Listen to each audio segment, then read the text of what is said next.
Hey everyone, it's Tara and John. Sorry. We said it at the same time, we're adorable. We are. Welcome back to my channel. Today we are here with a follow-up from a video that we did about this time. Well, two videos we did about this time last year. So yes, indeed, my challenge to you. Yeah. The no excuses challenge. In 2021, John challenged me to read 6 books that he chose for whatever reason, and then I got to choose 6 books for him to read.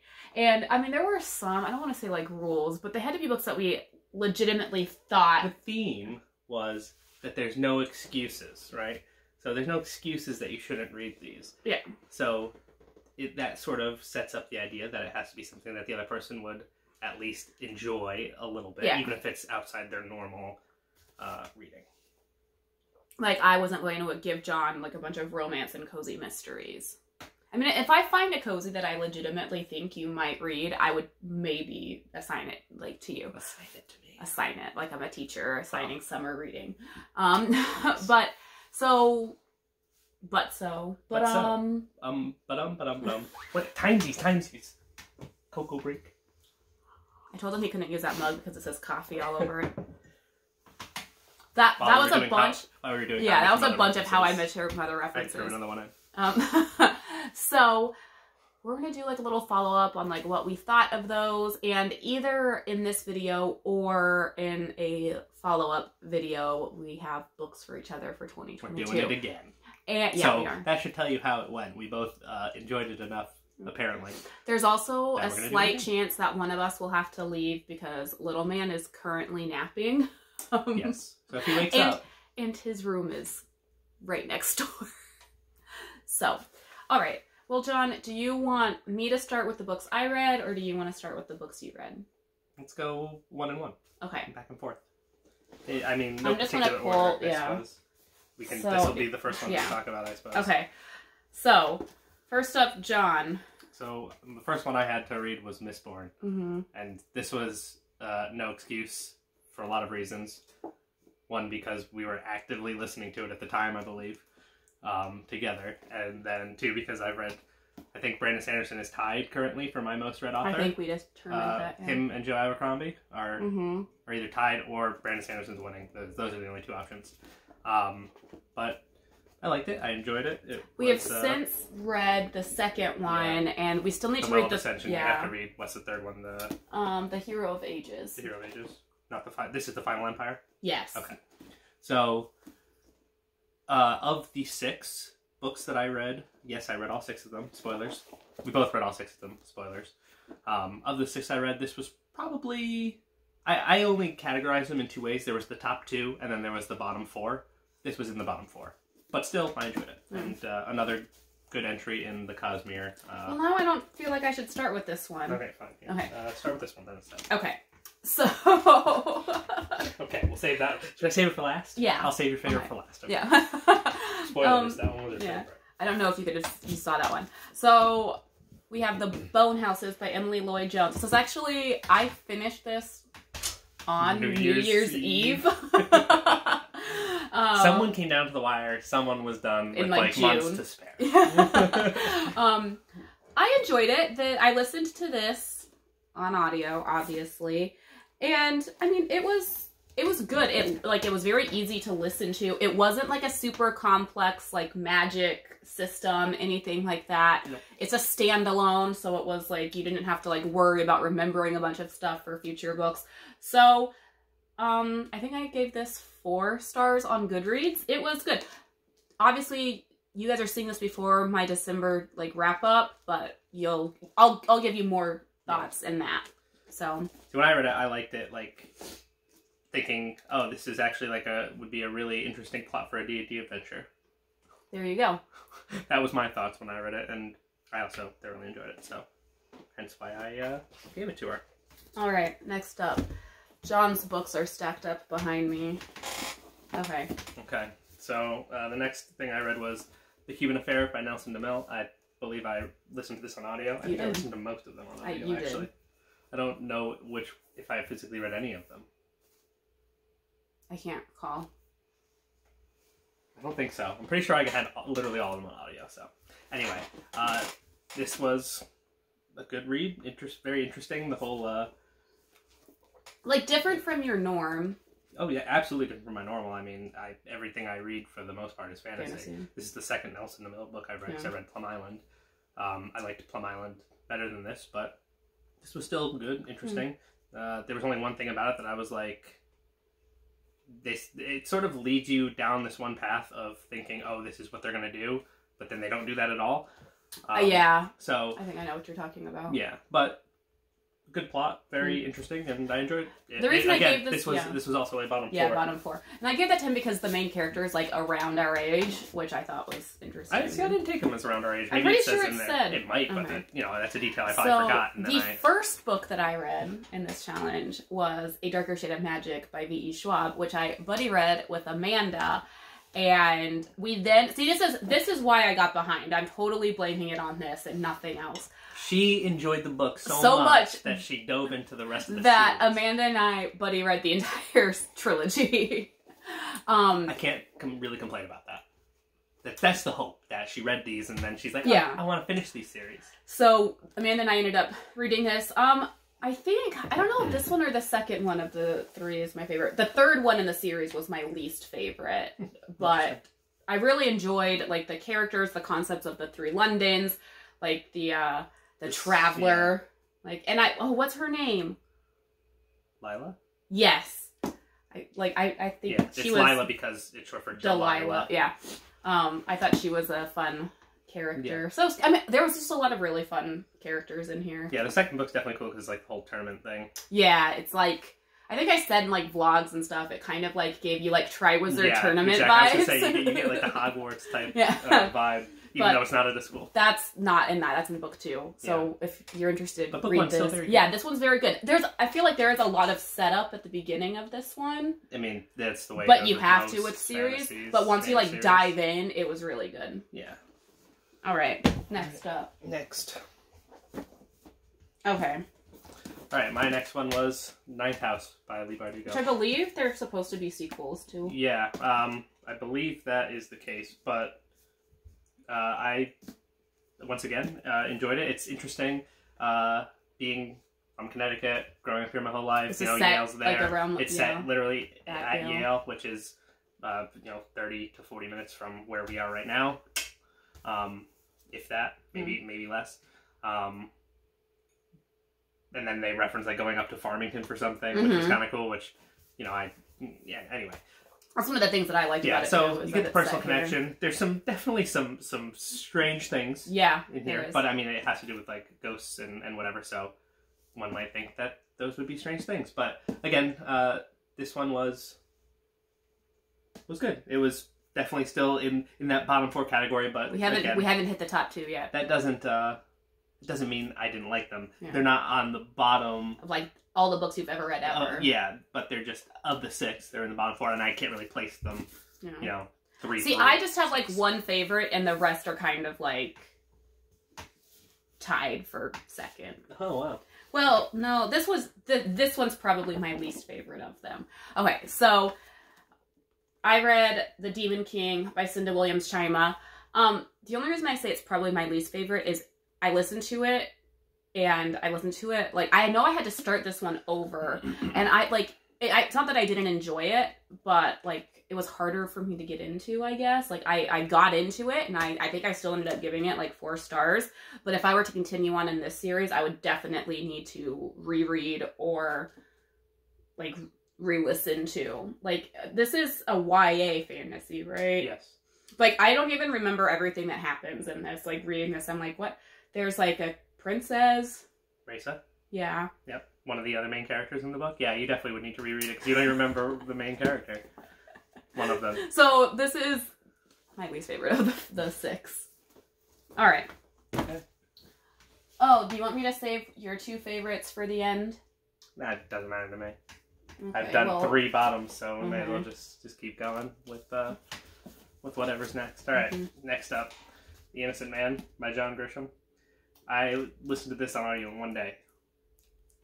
I think I did too. Yeah, when I read it was just so incredibly interesting. And I gave it 5 stars. I mean, it's so outside what I would normally read because it's got like that nonfiction aspect. It is nonfiction. Well, but it's still written by a fiction author, and it's very well written for yes, nonfiction. Yeah, so I would honestly recommend this to literally anyone.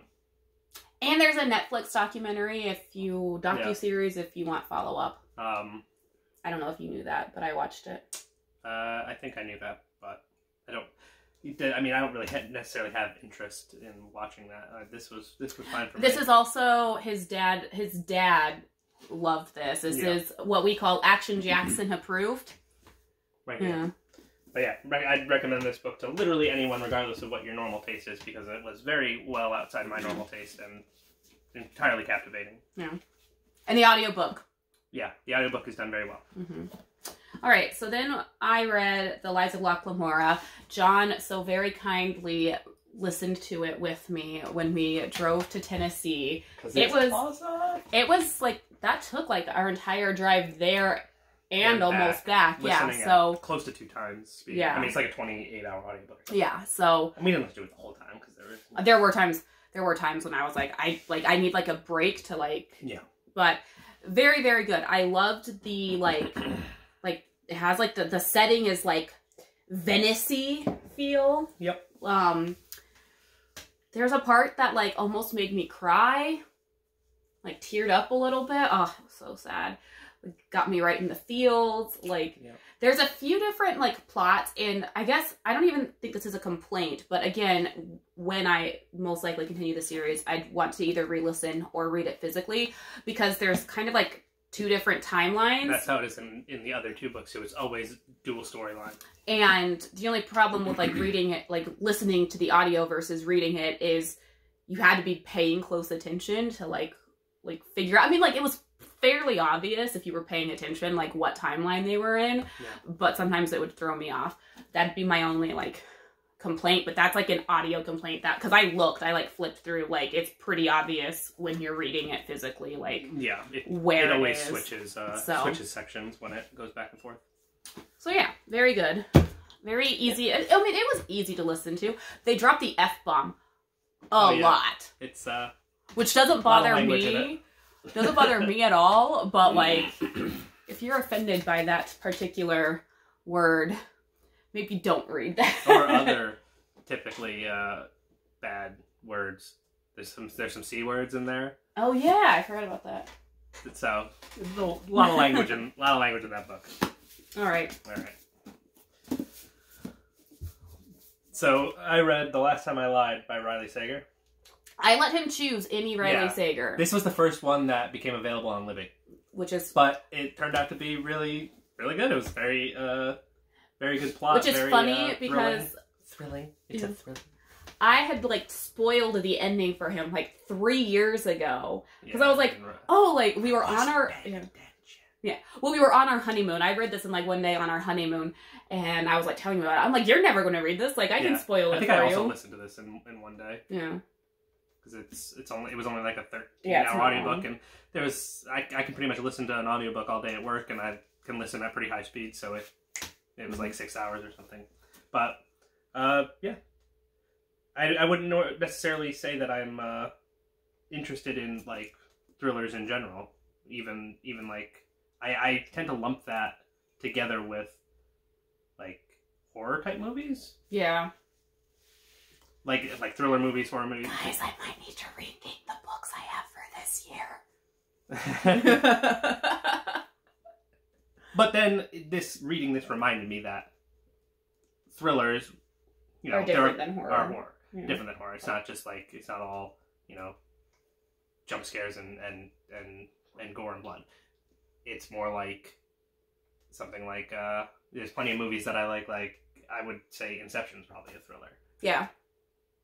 It's more of like an action thriller, but it's a thriller. But anyway, very good. Great twist at the end. Yeah. And yeah. All right. This one, I guess I've revised to like a top 3 and a bottom. This would honestly probably be in the top 3. We haven't done them. Yeah, I know. I'm just confirming. Mm-hmm. Yeah, I think that it's probably more like a top 3, bottom 3. Nice. Because it was I mean, it was that good. All right, then up for me was A Time of Dread by John Gwynne. This takes place like 100. Only 100? It's roughly a little over 100, I think. 110. After like the events in the Faithful and the Fallen series, which I think is one of the reasons why John recommended it, because I really enjoyed that series.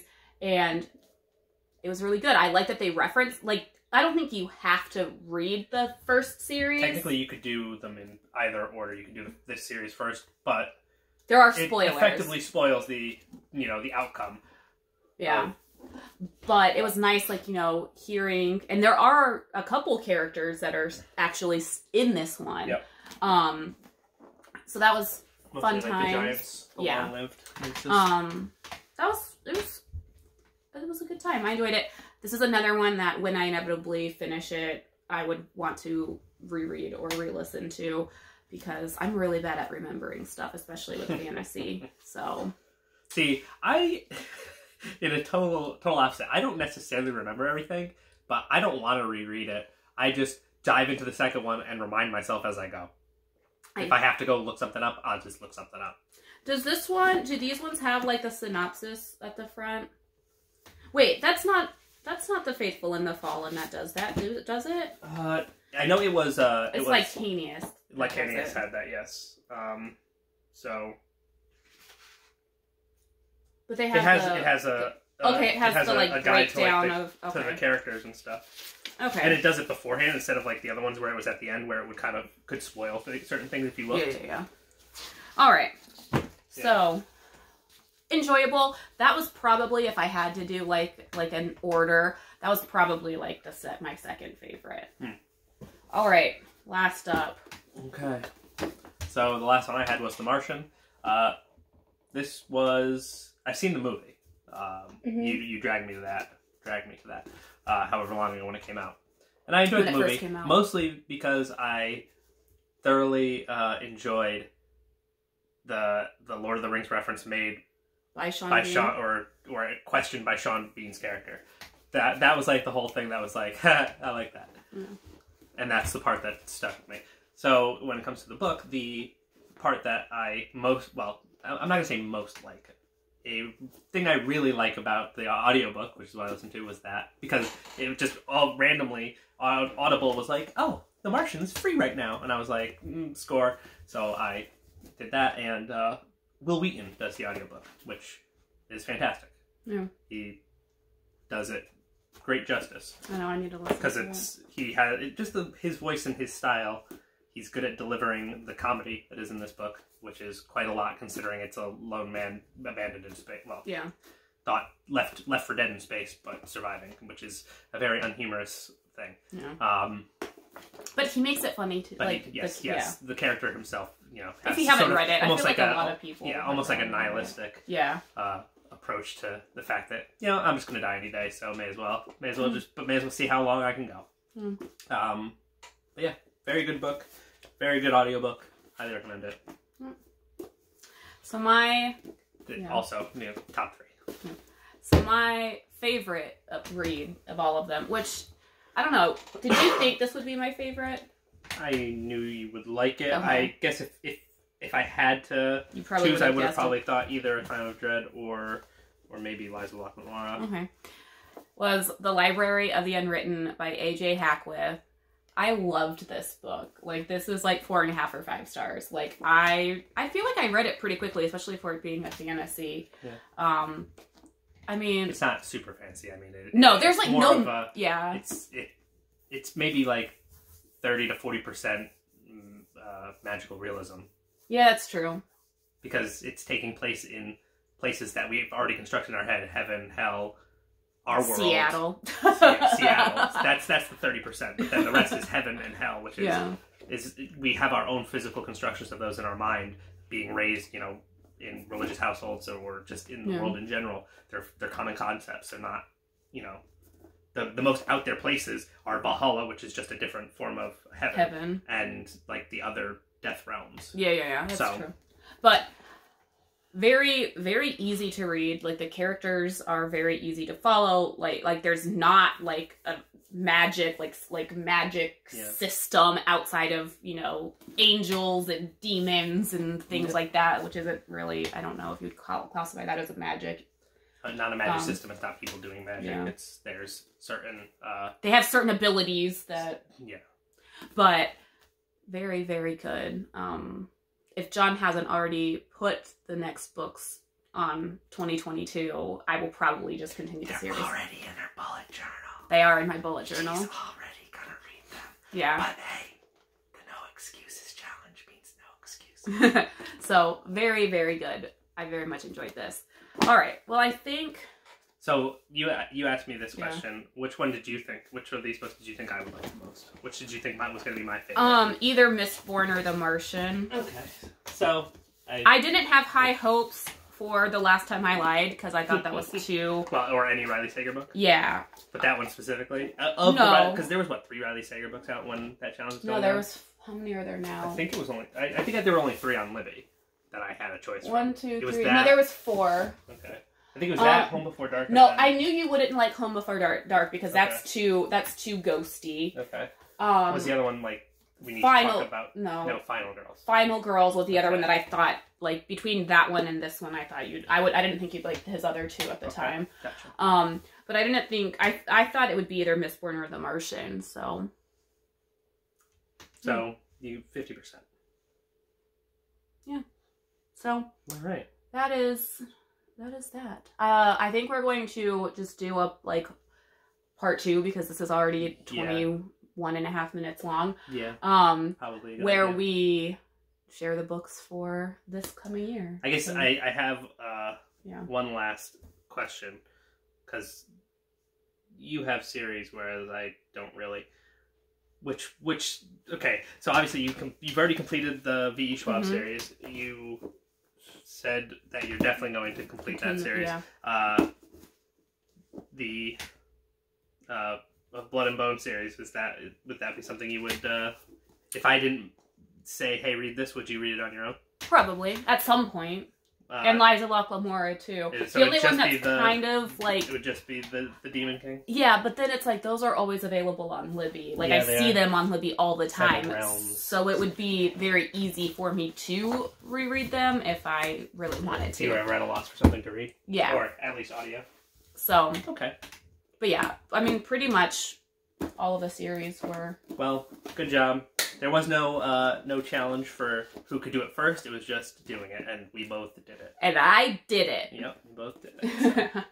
All right. Well, stay tuned for... I mean, we're going to be in these exact same outfits. We're literally going to stop this. You're breaking the verisimilitude. I don't even know what that word means. I'll explain that then. And yeah, that's it for now. Thank you so much for watching. Until next time, happy reading. Bye. Bye.